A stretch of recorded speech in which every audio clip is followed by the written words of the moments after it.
Mesdames et messieurs, bienvenue à Vametra Cameroun. C'est un honneur et un plaisir pour moi de vous retrouver encore aujourd'hui. Aujourd'hui, nous allons parler de la fécondation. Oui, on en parle peu, la fécondation. C'est quoi la fécondation? La fécondation, c'est d'abord la rencontre entre un spermatozoïde et une ovule. Et ça ne s'arrête pas à la rencontre, il faut bien que ce spermatozoïde puisse pénétrer à l'intérieur de l'ovule. Comme sur cette image, il faut que le spermatozoïde pénètre à l'intérieur de l'ovule. S'il réussit à pénétrer à l'intérieur de l'ovule, on va parler de fécondation.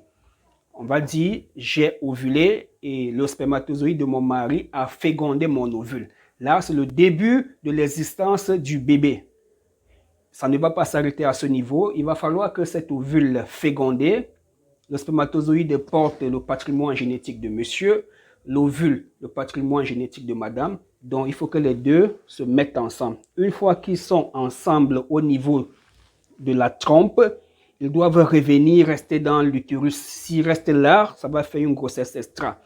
Donc, la fécondation, c'est la rencontre entre un spermatozoïde et une ovule. Il ne suffit pas qu'ils se rencontrent, comme je l'ai dit, il faut bien qu'ils fusionnent.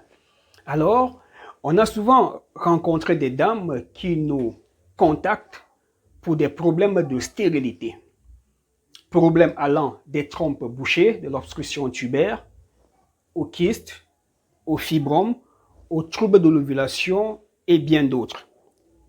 Cependant, après parfois des mois de traitement, cette dame revient nous dire « Docteur, je ne comprends pas pourquoi je ne tombe pas toujours enceinte. » Mesdames et messieurs, attention, tenez-vous bien. C'est facile d'aller avec une femme pour la première fois et de l'enceinte. Et c'est aussi très complexe d'aller avec une femme sur plusieurs mois et ne pas aussi l'enceinte. Qu'est-ce qui se passe le plus souvent? Chez la femme, il y a ce qu'on appelle la maturation de l'ovule.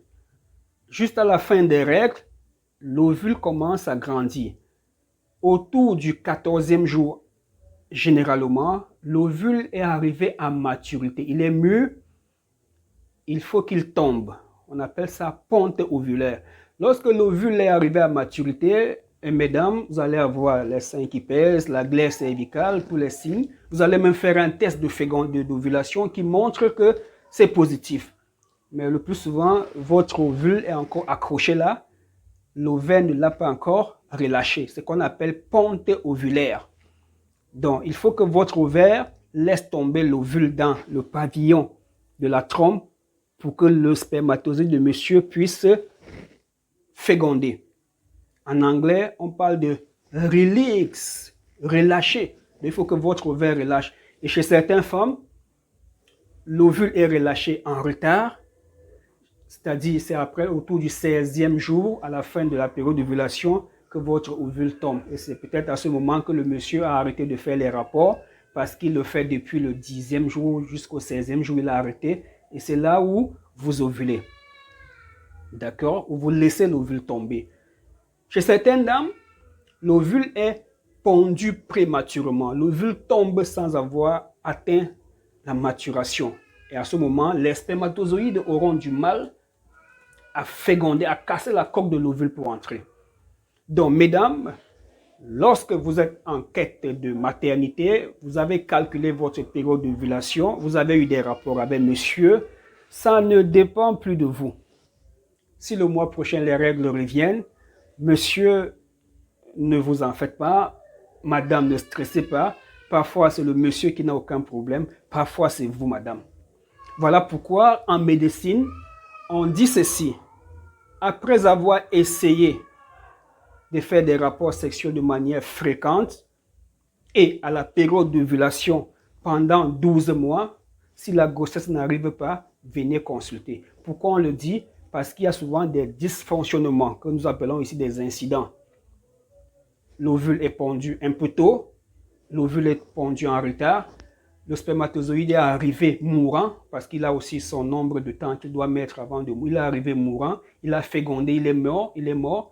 Donc il y a beaucoup d'aspects que nous pouvons utiliser pour vous amener à déstresser un peu. Plus vous déstressez, plus l'organisme essaye d'arranger ce problème. Je me rappelle de cette dame de France, je l'ai souvent dit à mes patients, qui m'avait contacté parce qu'elle avait fait une insémination pour la 3e fois.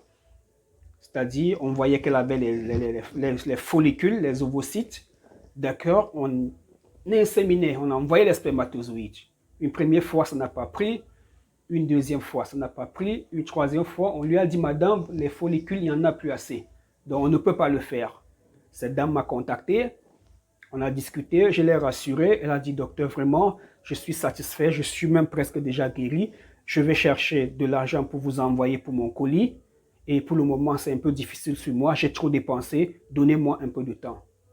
Satisfaite, cette dame est donc restée tranquille sans plus penser à ses ovaires, sans plus passer des nuits blanches parce qu'elle savait qu'elle a rencontré quelqu'un qui va l'aider. C'est alors que pendant ce temps qu'elle essaye de rassembler de l'argent que son corps recommence à fonctionner normalement. Et à la fin, elle n'a pas eu besoin de mon traitement. Elle m'a dit, docteur, à ma grande surprise, je suis enceinte. Je ne suis même plus passé par l'insémination. Donc, mesdames, je sais que c'est très, très difficile de déstresser lorsqu'on voit l'âge venir, lorsqu'on a peur de perdre l'homme avec qui on a tout fait, lorsqu'on a la pression qui vient de la belle famille. Mais sachez que dans le phénomène de la conception, il y a une partie qui revient à Dieu de résoudre. Votre partie à vous, c'est de déboucher les trompes, c'est de stimuler votre ovulation, c'est d'avoir les rapports sexuels à la période d'ovulation. Donc, il était important pour moi d'attirer votre attention sur cet aspect. Et à qui la faute? Docteur, j'ai encore saigné, je ne comprends plus rien. À qui la faute? Est-ce à vous ou est-ce à monsieur? Ça peut être la faute à monsieur. Ces spermatozoïdes sont arrivés tard. Le premier qui est entré n'a pas continué, il est mort.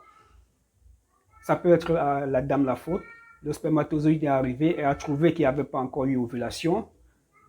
Il peut même arriver dans le phénomène des œufs clairs, quand un spermatozoïde entre mourant, féconde quand même.